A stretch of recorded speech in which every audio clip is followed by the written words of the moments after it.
Bueno, Edwin, vamos a concluir esta interesantísima conversación contigo, y en este espacio, en este segmento, vamos a hablar un poquito de estos grupos secretos, estos grupos misteriosos que siempre están ahí al lado del poder. Por ejemplo, los Skull and Bones, los masones, Illuminatis. ¿De qué se trata todo esto? ¿Qué es lo que tú has podido averiguar? Por ejemplo, en el caso de la masonería. Mira, la masonería es una especie de club. A la larga es eso, un club de gente que se reúne y que de alguna manera tiene influencia, poder sobre ciertas áreas de la sociedad. Aquí en nuestra ciudad, en Guayaquil, tú puedes ver un fenómeno muy repetido. Los jueces en general son masones. En el sistema judicial tú ves bastante esta cuestión de la masonería. O sea, son grupos de poder que se hacen favores entre ellos y que a la larga terminan convirtiéndose en eso, en una red. Ya, la masonería que tú ves actualmente tal vez no te parezca tan poderosa como sí pudo haber sido en el siglo XIX, en su nivel de influencia. Como lo dijimos hace un rato, los independentistas eran en su mayoría masones. Si no eran masones, y al menos se discute que no hayan sido masones, como el caso de San Martín, que pertenecía a otros grupos, bueno, eran paramasónicos, es decir, tenían a la larga vínculos, relaciones. No olvidemos que la reunión donde se decide el destino de América es aquí en Guayaquil, Bolívar y San Martín. Terminan decidiendo la forma que le van a dar a las futuras naciones. Entonces, estos grupos, ¿cómo surge la masonería? Mira, primero vamos un poquito para adelante, luego vamos hacia atrás. Los grupos más poderosos en este momento de ese corte esotérico serían los Skull and Bones, Calavera y Huesos. Esto es un grupo que se reúne en la Universidad de Yale, en una especie de cripta, de tumba. Se reúnen a conspirar dentro. Es un grupo de jóvenes donde la élite mete a sus hijos a estudiar en la Universidad de Yale. La Universidad de Yale es una universidad aristócrata por tradición, es la universidad del señor Burns en Los Simpsons, los que lo han visto con la camiseta de Yale. O sea, hace analogía justamente a eso, es una universidad elitista, de gente de tradiciones. En esta universidad estudiaron, por ejemplo, George Bush, papá e hijo, y estudió John Kerry. John Kerry y Bush, recordemos, fueron candidatos a la presidencia de los Estados Unidos en su momento, y ambos pertenecían a Skull and Bones. Es decir, cualquiera de los dos que gane iba a ganar Skull and Bones. Y al igual que la masonería, pero mucho más poderoso, estos son grupos donde se reúne gente con cierto grado de poder e influencia, en este caso un grado bastante grande, donde deciden pues alargar el futuro, ya no de países latinoamericanos pequeños, estamos hablando del futuro mundial. Ellos deciden guerras, deciden invasiones, crisis financieras, auge financieros. Entonces, imagínate lo que es tener del lado demócrata y del lado republicano tu candidato. Que tú seas quien dirige Skull and Bones. Y resulta que un Bones va a ganar. Es más importante que gane un demócrata o un conservador. Lo importante es que gane un Bones. Lo importante es que gane un Bones. Imagínate tú. Entonces, o sea, que es una farsa todo, pues lo que la gente ve, que la lucha de los demócratas, que la lucha de los conservadores, es una farsa que la gente se ha comido, básicamente, ¿no? Claro, entonces, este grupito, su símbolo es una calavera con dos huesos. Se supone que la calavera es la calavera del indio Jerónimo, que ellos se la robaron en su momento y la tienen dentro de esta cripta. Se toman fotos con ella, cada generación de Bones se toma una foto a las 8 de la noche con esa calavera en medio. Entonces, no sé, tal vez era un símbolo de su dominio sobre América, ¿no? El indio Jerónimo, un rebelde indígena, como ellos se la tomaron, ¿no? A la larga también ellos son descendientes de los caballeros templarios. Esta bandera es una bandera, la bandera de los Bones, la calavera de los huesos, es la bandera que vemos en los barcos piratas tradicionalmente. Esta era una bandera de los barcos templarios. Los barcos templarios, que eran barcos piratas, ellos comerciaban y saqueaban el oriente con las cruzadas y llevaban las riquezas para las distintas capitales, ¿no? Para París, para Londres, para Roma. Entonces, estos son sus descendientes. Tanto así que Bush se reclama descendiente de Godefroy de Boulogne, el defensor de Jerusalén. Los que se han visto la película Cruzadas, este es el papel que hace Leonardo Bloom, el papel del defensor de Jerusalén. Este señor pues es un templario de cepa, prácticamente gobernante del reino de Jerusalén en ese tiempo, cuando los cristianos gobernaban sobre lo que ahora se conoce como la Tierra Santa, sobre Israel. Entonces, estos descendientes ahora son pues los poderosísimos grupos norteamericanos. Todos estos son grupos paramasónicos. Tú hablaste de la masonería, de los Illuminati. ¿De dónde sale la masonería? ¿De dónde salen los Illuminati? Hay varias versiones, muchas versiones. Sí, uno tiende a confundir ya tantas versiones, ¿no? Pero ¿qué es lo que tú...? Sí, yo me decanto por una, que no digo que es la verídica, pero me parece la más probable. Los masones en sus rituales revelan descender de cierto grupo. Ellos inclusive lo dicen, ellos descienden de los esenios. Los esenios son un grupo de judíos ortodoxos en el Medio Oriente, que en los tiempos de la conquista romana ellos eran independentistas, eran nacionalistas extremos, eran nacionalistas, eran racistas, tenían toda una serie de características que los convertían en un grupo que luchaba contra Roma, contra el poder romano. Entre los esenios estaban los celotes, los celosos de Dios, eran guerreros judíos que querían una independencia, y esta independencia se basaba en la instalación de un Mesías. Este Mesías, que no es el mismo concepto que nosotros tenemos. Nosotros relacionamos el Mesías con el Cristo. Cristo es un concepto griego, Mesías es un concepto judío. El Mesías no es un tipo que viene a salvar a la gente de sus pecados. El Mesías es un liberador del pueblo judío. El Mesías es un hombre que iba a conducir a los judíos hacia la independencia. Es un gobernante, es un rey, es un concepto mucho más terrenal, un concepto muy político. Entre los Mesías podríamos advertir qué sé yo, podríamos ponerlo a David Ben Gurión, el primer gobernante de Israel, podríamos decirlo así, ¿no? Entonces, hubo en su tiempo un hombre que se reclamó Mesías. Este hombre que se reclamó Mesías era el dirigente de los esenios. Este era un tal Judas de Gamala. Este Judas de Gamala comete, para resumirlo, que en realidad estas historias son bastante largas, sí. Para resumirlo, ir a lo más interesante y esencial. Judas de Gamala comete un error, digámoslo así. Él acuña moneda, y esta moneda no tenía la cara del César. Esta moneda era una moneda autónoma para los israelitas. Él buscaba autonomía económica porque él entendía, como lo dijimos al inicio, que el que imprime la moneda maneja la riqueza. Entonces este pecado no se le iba a perdonar a Judas de Gamala, este autodeclarado Mesías, no reconocido por todo el pueblo de Israel, pero por un grupo bastante importante sí. Entonces los romanos batallan contra Judas de Gamala y lo crucifican. Judas de Gamala es crucificado, es el primero en declararse Mesías en esos momentos. Estamos, para ubicarnos en lo astrológico, estamos terminando, estamos al inicio de la era de Piscis. Así como mucha gente ahora veía el 22 de diciembre del 2012 como un nuevo comenzar, como un fin del mundo, ellos veían el 22 de diciembre del año cero como un comenzar, como un fin del mundo. Entonces ellos lo veían como una ocasión adecuada para hacer reformas, para liberarse del Imperio Romano. Ellos pensaban que estaban en una fecha astrológica en que comenzaba la liberación, pues no, pues comenzaba la era de Piscis.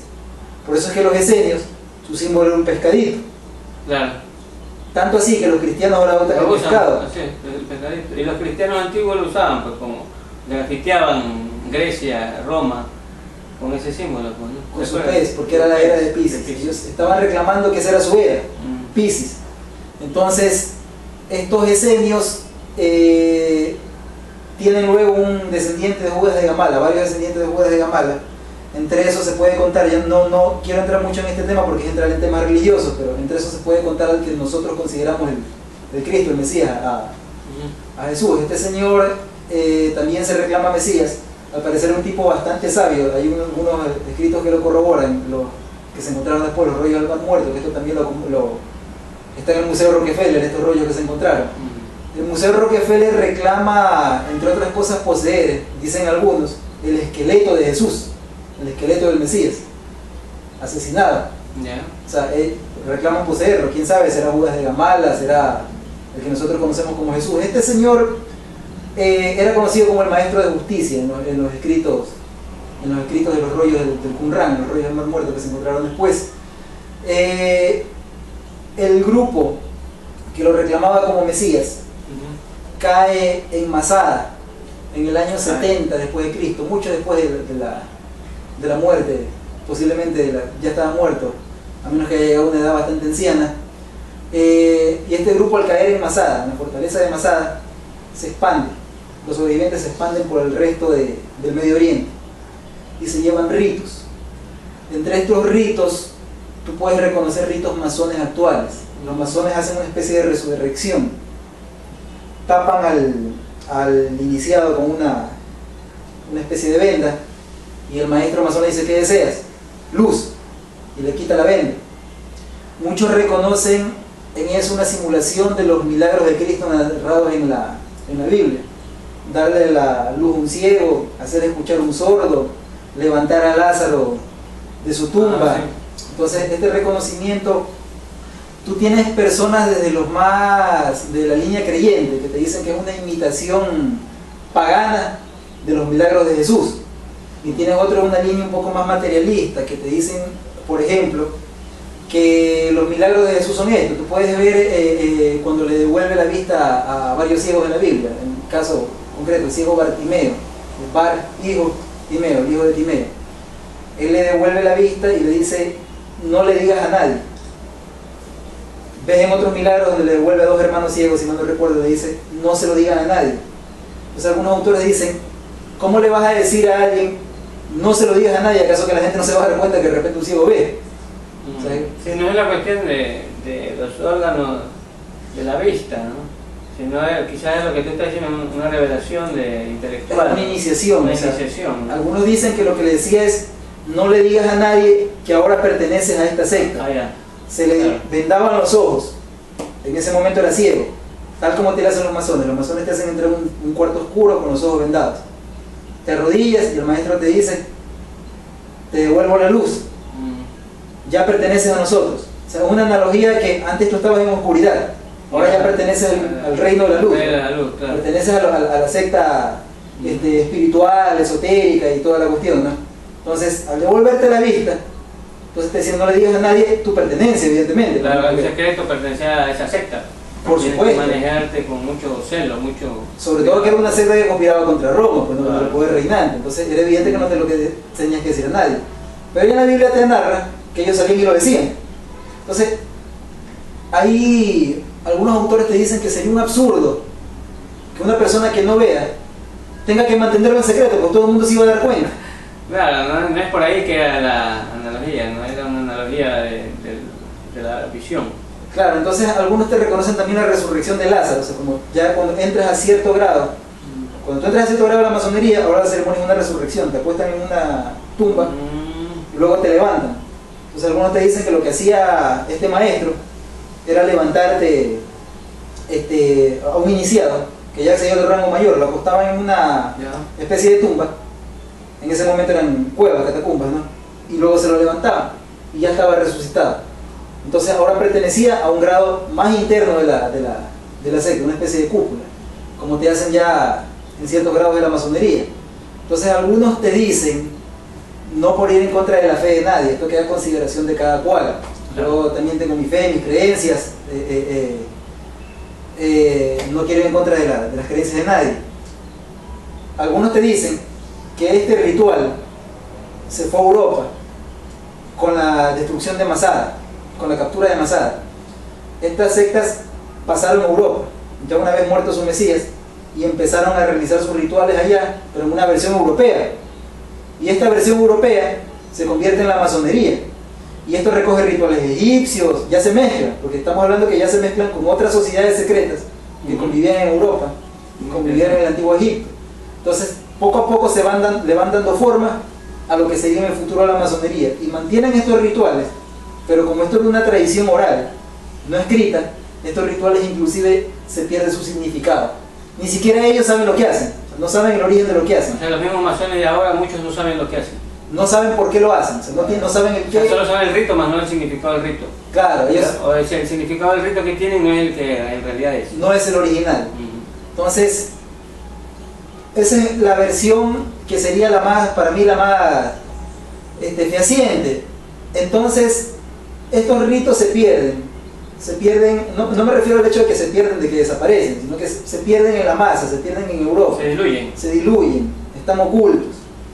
Y un día, cuando eran las guerras templarias, las guerras por la conquista de Jerusalén, las guerras santas, Hugo de Pins, el gran maestre en ese momento de su grupo, de estos caballeros cruzados, excava el templo de Herodes.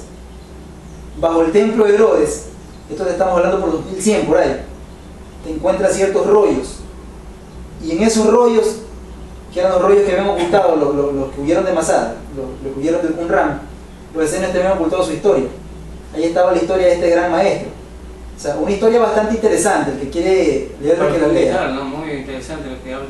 Sí, este señor era tenía unos códigos morales y éticos bastante álgidos para su tiempo, unos códigos de igualdad, de fraternidad. O sea que, por ejemplo, eso que habla de la Revolución Francesa, que como mensaje de sublevación y patriótico, la fraternidad, la igualdad y todo esto, tendría un origen masónico también, de acuerdo a lo que te estoy escuchando, ¿no? Claro, origen masónico, que si vas más atrás es templario y si vas más atrás es esenio. O sea, es lo mismo que se va adaptando a los tiempos. El nombre va cambiando, más la esencia es la misma. Y a su vez sería una derivación del Ma'at egipcio, del que hablamos al inicio, sí. De la virtud egipcia. Los templarios se lo llevan y de repente tienen una gran riqueza en el Vaticano. Llevan secretos. Entre esos secretos se supone que llevaron dos bastante importantes y grandes. Uno, que Jesús no había muerto en la cruz, ni siquiera se llamaba Jesús para empezar, que estaba contra Roma, ¿ya? Cuando Roma era la sede del poder. Y dos, que tuvo descendientes, y que esos descendientes estaban protegidos por los que huyeron de Masada. Entonces había que ubicar esos descendientes. Entonces, esto es una de las historias supuestas. Esto, quien lo narra bastante bien, es un historiador masón, Christopher Knight y Robert Lomas, en un libro bastante interesante. Siempre me gusta citar porque hay que ser un poco riguroso, darle crédito al que hace la investigación. Claro que sí. Este libro es La clave de Hiram, si mal no recuerdo. Te narra que una vez que los templarios llegan, se convierten en una secta poderosísima, en ¿cómo es que se dice esto? Una confraternidad de la iglesia, una orden, una hermandad, la más poderosa dentro de la iglesia. Ya por 2300, su gran maestre es Jacques de Molay. Jacques de Molay había acumulado tanto poder, ya había perdido Jerusalén para ese tiempo, ya estaba en manos de los musulmanes, pero sin embargo Jacques de Molay se mantenía tal poder sobre Europa, sobre la iglesia, como templario, como gran maestre templario, que era la envidia de ciertos reyes, el estorbo de ciertos reyes, en este caso Felipe el Hermoso de Francia, que es el que hace caer en desgracia a los templarios ese viernes 13 de octubre de 1307, si mal no recuerdo, en que los viernes 13, ¿no? El viernes 13. Por eso también hay una analogía con el viernes 13, como día de mala suerte. El día de mala suerte. Algunos templarios logran huir hacia Inglaterra, van de puerto en puerto, algunos son capturados, son torturados y son matados de una manera bastante infame y horrible por la Inquisición. Van de puerto en puerto, van hasta Portugal, son expulsados de Portugal y así llegan a Inglaterra. Y en Inglaterra es donde se forma pues después la Revolución Inglesa. Los que han visto la película Corazón Valiente, este señor, el que es el rey de Escocia en ese momento, Robert el Bruce, es quien contrata a los templarios para realizar la independencia de Escocia, independizarse de Inglaterra. O sea, este ejército templario. Y la bandera de Escocia es una bandera templaria. Correcto. Entonces la bandera de Escocia y la bandera de Inglaterra también después es una bandera templaria.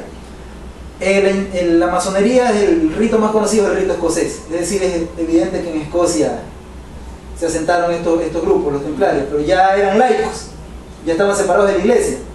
Entonces les hicieron un gran favor, el gran favor de convertirlos en un grupo oculto, en unos ritualistas ocultos.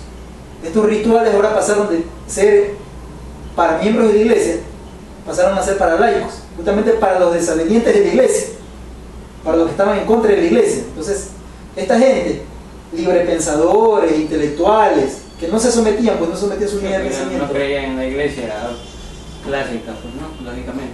Claro, estos hombres los empieza a acumular la masonería, ellos, los templarios empiezan a acumularlos dentro de sus filas. Y como eran una organización oculta y rica, con influencia sobre ciertos reyes, era evidente que a la larga iban a terminarse desatando en un movimiento como el que se desató por el movimiento independentista. Estos llevan a cabo la Revolución Inglesa, llevan a cabo la Revolución Francesa, Robespierre, Marat, todos eran masones, pues, ¿no? Danton, recordémoslo, así mismo Washington. Jefferson se dice que no era masón, sino que era Rosacruz, pero a la larga es también una de estas sectas que sí que se derivan de estas antiguas sectas que nacieron de los caballeros templarios y anteriormente nacieron de los caballeros esenios.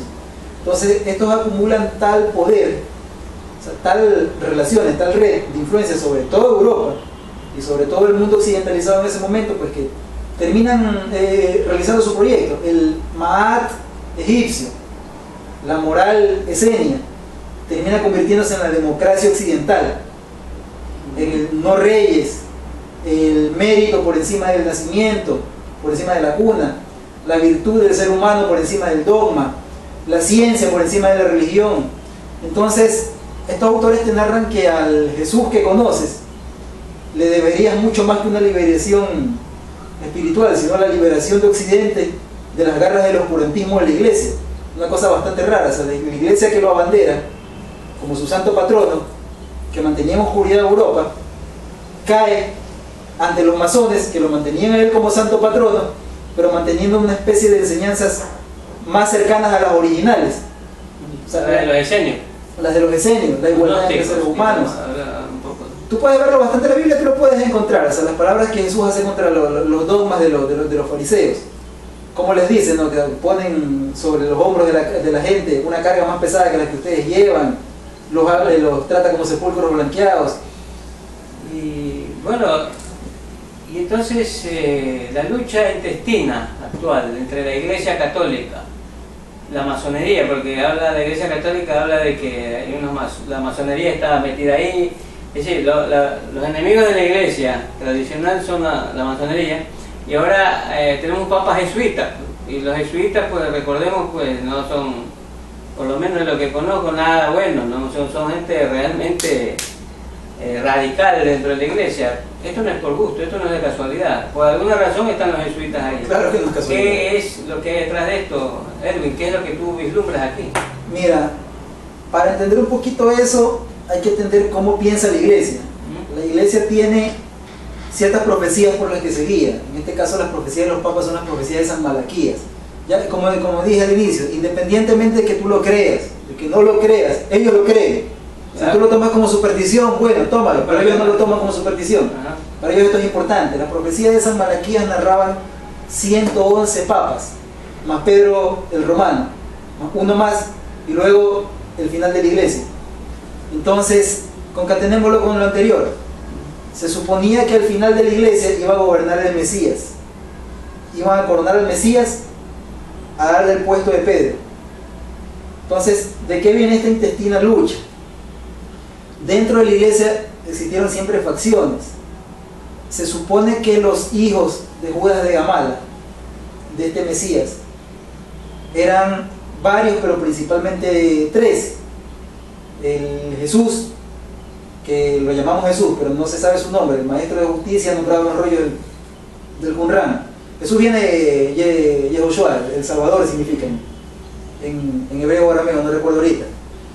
El segundo hermano, Santiago el menor, o Jacob, el obispo de la iglesia de Jerusalén, de la primera iglesia, y Pedro, el apóstol Pedro. Para algunos autores masones estos tres son hermanos. La iglesia toma como descendiente de Judas de Gamala a un Mesías, pero la iglesia no toma a Jesús, la iglesia toma a Pedro. Por eso la silla del Papa es la silla de Pedro, por eso el primer Papa es Pedro. Ahora Pablo toma a Jesús. Entonces los descendientes de Pedro son los descendientes del Mesías que ellos quieren sentar al final en la silla de Pedro el Romano, según dicen algunos autores. Entonces los descendientes de Jesús serían los descendientes protegidos por el priorato de Sion. En este caso hay un francés, un tal, en español significa Pedro de la Torre, no recuerdo la pronunciación francesa, pero a este se le encargó la defensa de París frente a los nazis durante la Segunda Guerra Mundial. Es un tipo bastante influyente. Se supone, él es uno de los que se reclama ser descendiente de Jesús, la descendencia secreta de Jesús. Entonces todos estos grupos tienen una lucha intestina por ser el Mesías y coronarse en la silla de Pedro el Romano, en la silla de la iglesia. Entonces es bastante interesante ver cómo desahuciaron a este último papa, pues el 111, a Ratzinger. Lo desahuciaron. Sí, lo desahuciaron para mover rápido las fichas, ¿no? Para mover las fichas. ¿Tú viste cómo lo hacen renunciar? El tipo no está ni la 10ª parte de lo enfermo que estaba Juan Pablo II cuando todavía era papa. ¿Ah, sí? Y supuestamente renuncia por debilidad física. Tú lo ves a Bergoglio, es un papa bastante distinto. Para empezar, es jesuita. O sea, se nota que hay un cambio interno en la iglesia. Algo está pasando dentro. Bergoglio, si mal no recuerdo, es posesionado el 13 de marzo. El 13 de marzo es la fecha que narraban los astrólogos, era el nacimiento de Jesús, el nacimiento de este Mesías, Esenio. Entonces, tiene un significado coronarlo a Bergoglio el 13 de marzo. Entonces, ¿cuál es el significado? No lo sé, pero las fechas coinciden. ¿Y eso que hablan del Papa Negro tendría alguna coincidencia con esta secta jesuítica que visten de negro? Sí, muy posiblemente sí, claro. No es que es un papa de piel negra, sino que posiblemente tenga que ver con la secta jesuítica dentro de la iglesia, que el poder negro de esa secta, de los jesuitas, iba a gobernar la iglesia. Claro, son los que usan pata negra, los jesuitas, ¿no? El líder de los jesuitas tiene el rango de general, de un general. Sí, una especie de militar. Son como guerreros, los guerreros de la iglesia un poco. Son guerreros de la iglesia. Guerreros de la iglesia. Claro, son los que hacían las labores más... Y los jesuitas fueron, o sea, sí tuvieron algunos aspectos progresistas, ¿no? Son sí, intelectuales, son los que impulsaron el desarrollo en Paraguay durante la colonia española. También jesuitas hicieron alguna universidad o creo que trabajaron. Claro, son bastante metidos en el jesuitismo, maneja para las universidades católicas alrededor del mundo. El historiador Juan de Velasco era de esa orden también, jesuita. Claro. O sea, los jesuitas son bastante importantes, son una orden bastante distinta de la iglesia. Yo no sé si sean descendientes de los caballeros templarios, si sean alguna rama de los templarios que sobrevivió dentro de la iglesia, pero yo me atrevería a decir que muy posiblemente lo son, porque tienen unas similitudes, son bastante parecidos. Cambiaron de toga, cambiaron de nombre, pero tal vez lo son.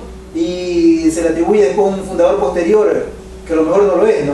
Entonces, todo esto se nota, o sea, dentro de la iglesia hay luchas intestinas por el poder. Te hablo de lo que hay detrás, de la ideología que hay detrás, de la historia no conocida, oculta sobre estos temas, ¿no? Sobre el supuesto Mesías y todo esto, ¿no? Y como digo, o sea, no por ir en contra de la fe de nadie, cada cual investigue y concluya lo que tenga que concluir, ¿no?